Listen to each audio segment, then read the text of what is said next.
దిగిపోయే రోజు 7 లక్షల కోట్ల అప్పుతోటి లోటు బడ్జెట్తో నాకు అప్పచెప్పాడు. ఇదే కాదు, రిజర్వాయర్లు శ్రీశైలం కావచ్చు, నాగార్జున సాగర్ కావచ్చు, లేకపోతే జూరాల కావచ్చు, ఎస్ఆర్ఎస్పి కావచ్చు, ఏదైనా ఎండిపోయి ఉన్నాయి. సో నీళ్లు లేవు, నిధులు లేవు. రెండింటిని ఊడ్చేసి ఎండబెట్టి ఆరబెట్టి అప్పచెప్పాడు. ఆ రోజు నుంచి ఈ రోజు వరకు 27,000 కోట్ల రూపాయలు ఆయన చేసిన అప్పులకు మిత్తి కట్టిన. నేను మిత్తి కట్టుకుంటూనే 1వ తారీఖు నాటి జీతభత్యాలు ఇచ్చిన, పెన్షన్లు ఇచ్చిన, రైతు బంధు ఇచ్చిన, 30,000 ఉద్యోగాలు ఇచ్చిన. అన్ని శాఖలను సమన్వయం చేసుకొని ఆ శాఖలలో ఈయన దాదాపుగా కాంట్రాక్టర్లకు 40,000 కోట్ల రూపాయల పేమెంట్లు బకాయి పెట్టిపోయింది పనులు చేయించుకొని. అది సర్పంచ్ స్థాయిలకు చాలామంది ఆత్మహత్యలు చేసుకున్నారు ఆ బిల్లులు రాక. వచ్చిన తర్వాత దాదాపుగా 4,000 కోట్ల రూపాయలు వీళ్ళందరికీ బిల్లులు కూడా చెల్లించుకుంటూ వచ్చినాం.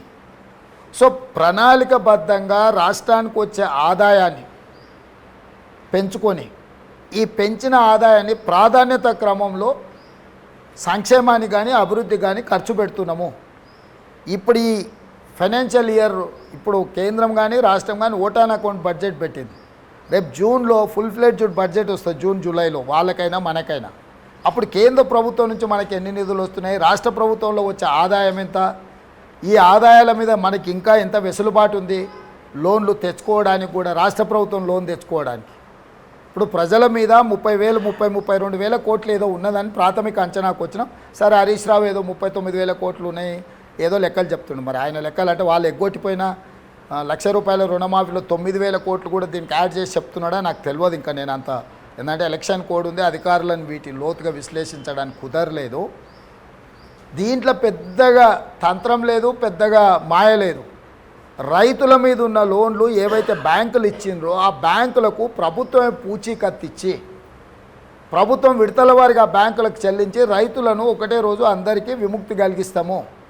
అంటే నీ మీద ఉన్న లోన్ నేను ట్రాన్స్ఫర్ చేసుకుంటా, నేను నా ఆదాయాన్ని విడతల వారిగా నేను బ్యాంకర్కు చెల్లిస్తా.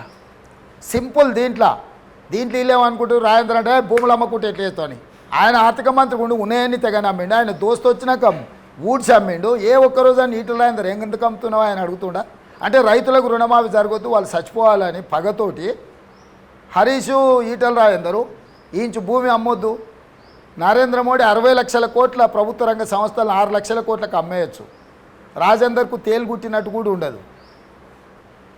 హరీష్ కేటీఆర్ ఎలక్షన్ల ముందర ఔటర్ రింగ్ రోడ్డును అమ్ముకున్నారు. కొన్ని లక్షల కోట్ల విలువైన ఔటర్ రింగ్ రోడ్డును 7,000 కోట్లకు తెగ నమ్ముకొని పోయారు. సో ఆ రోజు ఎప్పుడు రాజేందర్ గారికి ఇవేవి గుర్తురాలే.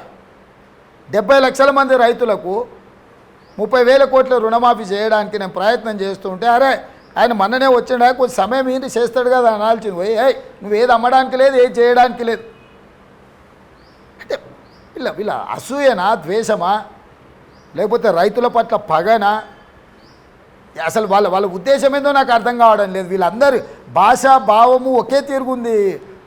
శశి గారు మీరు చూడండి, ఇప్పుడు ఈటల రాజేందర్ మాట్లాడినా, హరీష్ రావు మాట్లాడినా, కేటీఆర్ మాట్లాడినా, కిషన్ రెడ్డి కేసీఆర్ మాట్లాడినా అందరూ జిరాక్స్ తీసుకొని కొంచెం అట్టిట్గా భాష వేరైనా భావం అంతా ఒకటే ఉంది, కూడబలుకొని మాట్లాడుతున్నట్టు ఉంది.